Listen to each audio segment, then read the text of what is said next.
नमस्कार, मैं शिवांशी त्रिपाठी और आप देख रहे हैं जन एक्सप्रेस। आज उत्तर प्रदेश विधानसभा का विशेष सत्र पूरी तरह से महिला आरक्षण के मुद्दे पर केंद्रित रहा, लेकिन ये सत्र सिर्फ बहस तक सीमित नहीं रहा, बल्कि सत्ता पक्ष और विपक्ष के बीच जबरदस्त राजनीतिक टकराव भी देखने को मिला। इस विशेष सत्र की शुरुआत करते हुए मुख्यमंत्री योगी आदित्यनाथ ने विपक्ष पर सीधा हमला बोला और खूब कटाक्ष किया। उन्होंने कहा कि महिला आरक्षण को लेकर संसद में जो संशोधन लाया गया उसे गिराने की कोशिश की गई और इसी के विरोध में आज निंदा प्रस्ताव पेश किया गया है। सीएम योगी ने साफ शब्दों में कहा कि समाजवादी पार्टी और कांग्रेस ने हमेशा महिलाओं के अधिकारों का विरोध किया है। सीएम ने अपने भाषण में शाहबानो केस का जिक्र करते हुए कांग्रेस पर निशाना साधा। उन्होंने कहा कि शाहबानो केस में कांग्रेस सरकार ने मौलवियों के दबाव में आकर महिलाओं के अधिकारों से समझौता किया था। इसके साथ ही उन्होंने सपा पर भी आरोप लगाया कि उनके शासनकाल में महिलाओं के खिलाफ अपराध चरम पर थे। योगी आदित्यनाथ ने कहा कि प्रधानमंत्री नरेंद्र मोदी के नेतृत्व में महिलाओं के लिए कई ऐतिहासिक कदम उठाए गए हैं, जैसे जनधन खाते, उज्ज्वला योजना, शौचालय निर्माण और लखपति दीदी जैसी योजनाएं। उन्होंने दावा किया कि इन योजनाओं से महिलाओं को सम्मान और आत्मनिर्भरता मिली है। आइए आपको दिखाते हैं सीएम योगी की मुख्य बातें। महिला विरोधी आपका आचरण 3 तलाक के मुद्दे पर भी देखने को मिला था। 3 तलाक का कानून जब प्रधानमंत्री मोदी, आप लोग तो शाहबानो वाले मामले में एक महिला के साथ अन्याय किए, लेकिन 3 तलाक का कानून जब आ रहा था तब भी आप लोगों ने, इंडी गठबंधन ने, कांग्रेस ने, समाजवादी पार्टी ने तब भी इस 3 तलाकी को प्रथा का समर्थन किया था। दुनिया के अंदर तमाम इस्लामिक देश 3 तलाक की कुप्रथा को नहीं मानते, लेकिन आप हैं सुधरेंगे नहीं, वही कठमुल्लापन की ओर देश को ले जाना चाहते हैं। देश कहां जा रहा है? देश फतवे की राजनीति बंद करवा चुका है, लेकिन आप उसको मानने को तैयार नहीं। 3 तलाक के बिल का आप लोगों ने विरोध किया। इस दौरान डिप्टी सीएम ब्रजेश पाठक का भी भावुक और आक्रामक अंदाज देखने को मिला। उन्होंने विपक्ष के सामने हाथ जोड़कर अपील की कि हमारी बहन बेटियों को देश की सबसे बड़ी पंचायत में पहुंचाइए। उन्होंने स्टेट गेस्ट हाउस कांड का जिक्र करते हुए कहा कि सपा के लोगों ने मायावती की जान लेने की कोशिश की थी और उस वक्त भाजपा ने ही उनकी मदद की थी।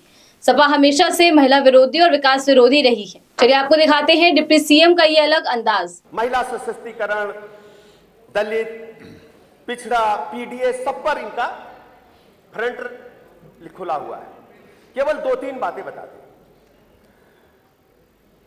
बहन कुमारी मायावती जी इस देश की बड़े राज्य की मुख्यमंत्री रही हैं।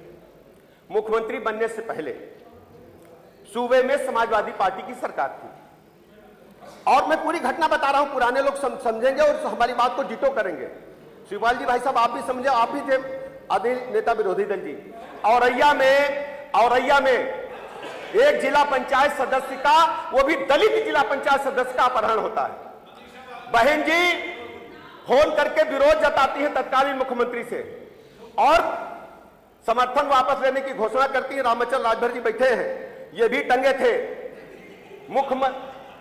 बहन कुमारी मायावती जी ने किताब लिखा है,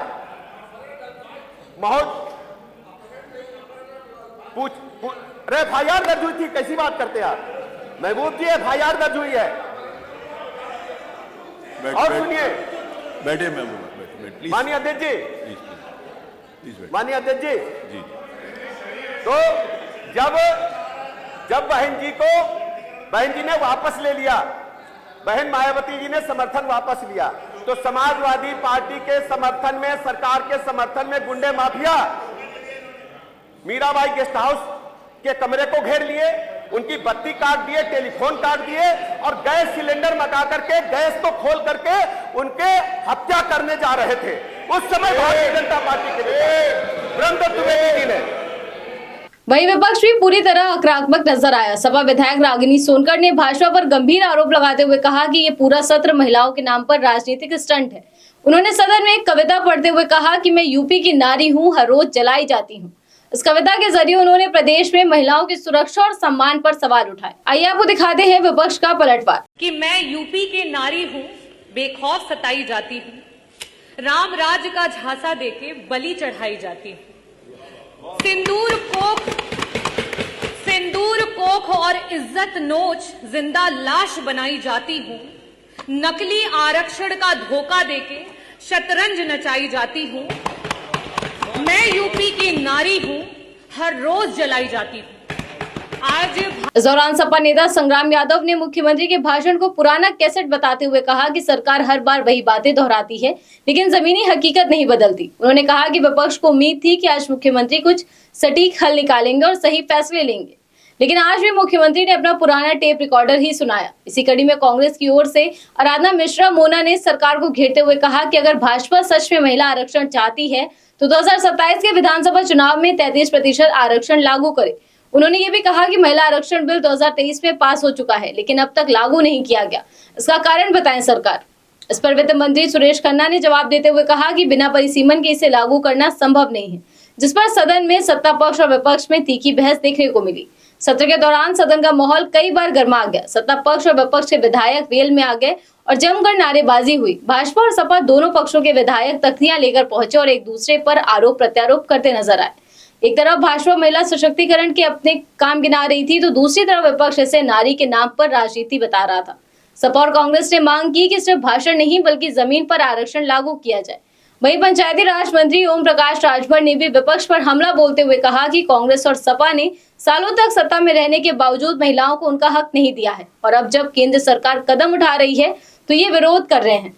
कुल मिलाकर यूपी विधानसभा का आज का विशेष सत्र महिला आरक्षण पर केंद्रित जरूर था, लेकिन ये मुद्दा पूरी तरह राजनीतिक आरोप प्रत्यारोप में बदल गया। जहां एक ओर सरकार अपनी योजनाओं और उपलब्धियों को गिना रही थी, वहीं विपक्ष इसे सिर्फ चुनावी रणनीति बता रहा है। सवाल अब भी वही है कि क्या महिला आरक्षण सच में जमीन पर लागू होगा या फिर ये मुद्दा भी राजनीति के गलियारों में ही उलझ जाएगा।